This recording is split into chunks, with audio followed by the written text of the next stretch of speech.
Monsieur le Président, Mesdames et Messieurs les conseillers départementaux, Mesdames et Messieurs les maires, qui sont en principe tous, Messieurs les maires qui sont en principe tous là, les 17 maires des 17 communes de Mayotte, le défi qui est devant nous est sans précédent dans l'histoire de notre pays. Et les menaces qui sont devant nous sont sans précédent dans l'histoire de notre pays. J'ai oublié de mentionner les parlementaires et je vous prie de m'excuser, Monsieur le Préfet me fait passer un mot pour que je corrige cet oubli, mais j'ai passé des heures avec vous, chacun d'entre vous, au téléphone ou personnellement. Il n'y a pas eu de catastrophe de cette ampleur dans l'histoire de la France depuis la guerre de 1945. Et si l'on veut retrouver une catastrophe naturelle de cette ampleur, de ce degré de gravité, il faut remonter à 1902, l'éruption de la montagne Pelée. Heureusement, le nombre de morts, je l'espère, ne sera pas le même. Mais le territoire qu'avait frappé l'éruption de la montagne Pelée en 1902 était un petit territoire, une ville. Ici, c'est un territoire de 40 km de long sur 20 km de large, un territoire avec une histoire tout à fait originale et tout à fait particulière, histoire à laquelle le destin a fait que j'ai aidé, j'ai participé avec ceux qui ont été les élus de Mayotte, avec Marcel Henry, dont l'aéroport porte aujourd'hui le nom, avec Adrien Giraud, avec Henri Jean-Baptiste, avec Abdoulatifou Ali qui ont disparu. Ce sont des hommes qui se sont battus autour de l'idée, de la double idée de Mayotte française et de Mayotte département français. Tout le monde mesure la singularité que cette histoire représente.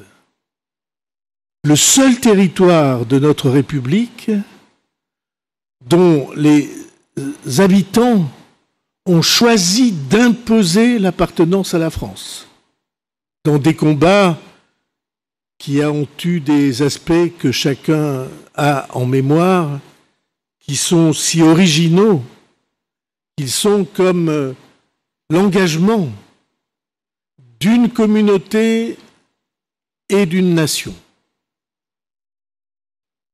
Le drame qui a frappé Mayotte quelques heures seulement après que j'ai été nommé dans cette fonction, le drame qui a frappé Mayotte a atteint en nous des sentiments extrêmement précieux. Premièrement, sentiment d'humanité. Il suffit de jeter un coup d'œil à cette île dévastée pour se rendre compte qu'on ne peut pas rester sans réponse. Sentiment de gravité, parce que la situation de Mayotte n'était pas une situation du niveau qu'on peut souhaiter pour une partie du territoire français. C'est le résultat de l'histoire et de la géographie. Mayotte était déjà très fragile, et c'est cette île si fragile que le cyclone Chido a frappé. Et troisièmement, défi sans précédent, puisque cet immense chantier, il intervient au moment où, vous l'avez rappelé, Monsieur le Président, l'argent public, la crise des finances publiques est telle qu'on se trouve devant une accumulation de contraintes auxquelles nous devons faire face. Nous allons passer partie de l'après-midi avec les élus de Mayotte. Ils m'ont demandé que cette réunion ait lieu hors des caméras et des journalistes. Et après la réunion, j'annoncerai un plan auquel nous avons donné le nom de Mayotte debout.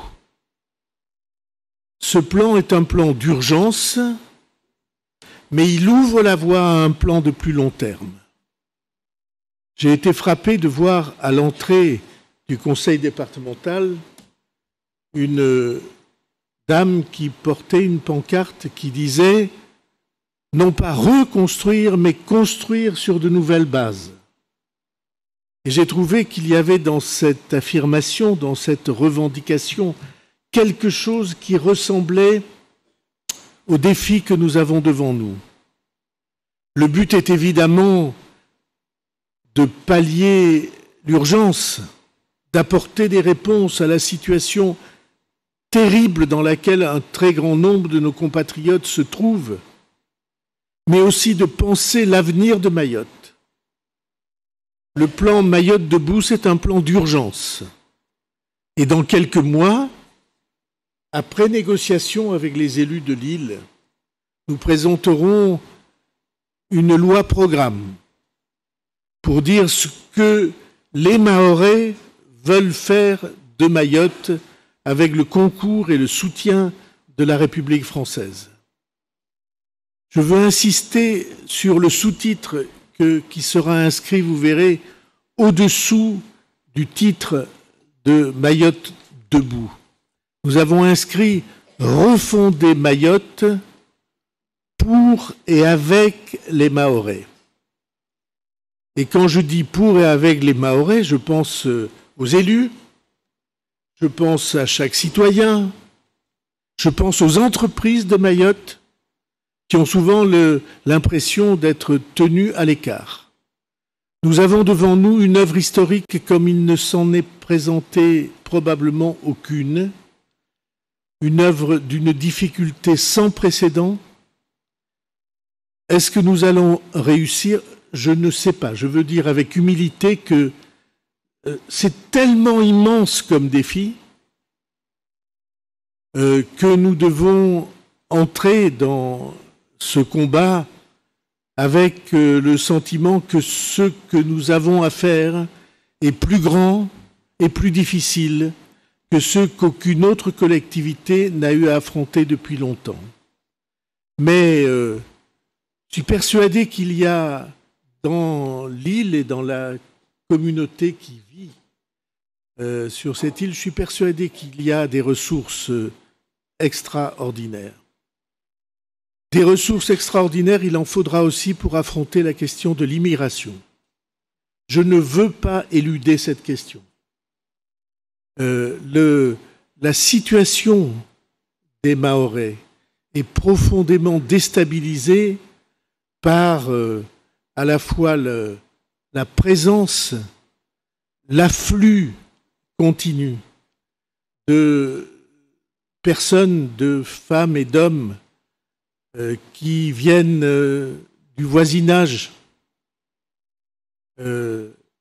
Cette présence si nombreuse est une déstabilisation profonde de ce que les Mahorais vivent ensemble. Ils ont le sentiment d'être totalement impuissants. Nous ne pouvons pas accepter cette impuissance. De la même manière que quiconque entre dans Mayotte et singulièrement dans les quartiers dans lesquels nous sommes, ne peut pas accepter que des bidonvilles viennent s'implanter ou se réimplanter après ce que nous avons connu. C'est une question que je nous invite à affronter les yeux ouverts, directement. Je n'oublie pas que ce sont des femmes et des hommes qui, pour la plupart, fuient la misère. Je n'oublie pas cela. Mais il y a aussi une misère à Mayotte. Et quand ce choc des misères provoque des affrontements, des vagues de rejet, Alors il faut que des responsables publics sérieux l'affrontent les yeux ouverts. Nous n'éluderons aucun des problèmes qui se posent. Nous affronterons les problèmes, et vous le verrez dans le plan, chapitre par chapitre, en traitant toutes les questions qui sont devant nous. Il se trouve que nous avons été placés à ce carrefour du temps. C'est à notre génération qu'est échu un défi qui n'avait aucun précédent. Je suis certain que nous pouvons y faire face ensemble. Et je suis certain que l'initiative doit venir des Mahorais, des collectivités mahoraises et des élus de Mayotte. Et l'État est là pour aider, pour soutenir, pour suggérer un certain nombre de démarches et de processus et de interventions nouvelles. Mais les milliers et milliers d'enfants que nous avons croisés dans les rues de Mayotte nous regardent. Et ça devrait suffire pour nous mettre devant nos responsabilités. Je vous remercie.